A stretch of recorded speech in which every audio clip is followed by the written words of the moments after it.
असल हकीकत इसके बरक्स है।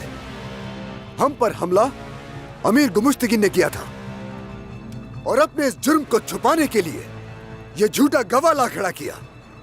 यारूकी का कातिल भी यही है। अमीर गुमुश्तगिन हलब में थे, यारूकी के साथ इख्तलाफात तुम्हारे थे। यकीनन यारूकी से मेरे इख्तलाफात जरूर थे, लेकिन वो मेरा भाई था। अमीर गुमुश्तगिन ने यारूकी को इसलिए कत्ल किया क्योंकि उसने मेरा साथ दिया था। क्या इस बात का कोई सबूत है तुम्हारे पास? यह कोई अदालत नहीं है, न ही काजी मौजूद है।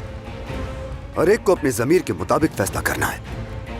इस बेमानी तकरार से किसी को फायदा नहीं होगा। सुल्तान नूरुद्दीन का बस एक ही मकसद था, वो था कुद्स को इन काफिरों से आजाद करवा के सलीबियों को उस मुकद्दस जमीन से बाहर निकालना। यही मेरी राय है। इंतखाब में हिस्सा लेने वाले शुरका से कौन इस वारिस का मुहाफिज बनने के लायक है, सोचिए और फिर अपनी राय दीजिए। मैं आपकी एक बात से तो मुत्तफिक हूं, लेकिन दूसरी बात से इख्तिलाफ रखता हूं। कुद्स को फतह करने के ख्वाब की हकीकत और इस ख्वाब की वो कीमत जो हमने बरसों चुकाई है, उस पर सबके सामने खुलकर बात होनी चाहिए।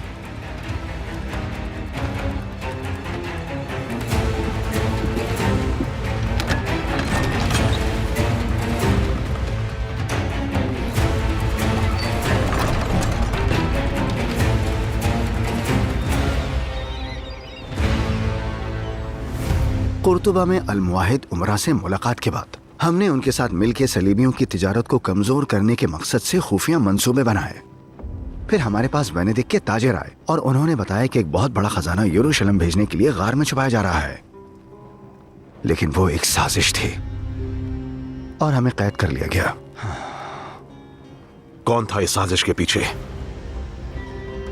ये झूठी खबर किसने दी थी? ये खबर मिली थी गोग बुरू को। इससे पहले कि मैं उससे पूछता कि ये खबर किसने दी, मुझे कैद कर लिया गया। कैद के दौरान मैंने उससे कई बार पूछा, लेकिन कोई जवाब नहीं मिला। अजीब रवैया था उसका। ऐसा लग रहा था कि वो हमारी कैद से नहीं, किसी और वजह से परेशान है। वो बस एक ही बात कहता रहता कि मोहब्बत की ज्यादती गद्दारी लाती है।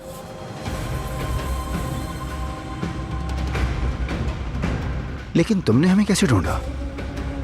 जब तुम्हारी कैद का पता चला तो गुलामों के ताजरों से मालूमात हासिल करता रहा, लेकिन जब मैंने उस बदबख्त राकिफ के गले में तुम्हारा हार देखा तो मैंने उसे पकड़ लिया, लेकिन वो मेरे हाथ से निकल गया और फिर आखिरकार उसका सर कलम कर दिया। जो सुराग उससे मिले जब उसका ताकुब किया तो मालूम हुआ कि तुम इला किले में हो, लेकिन क्या?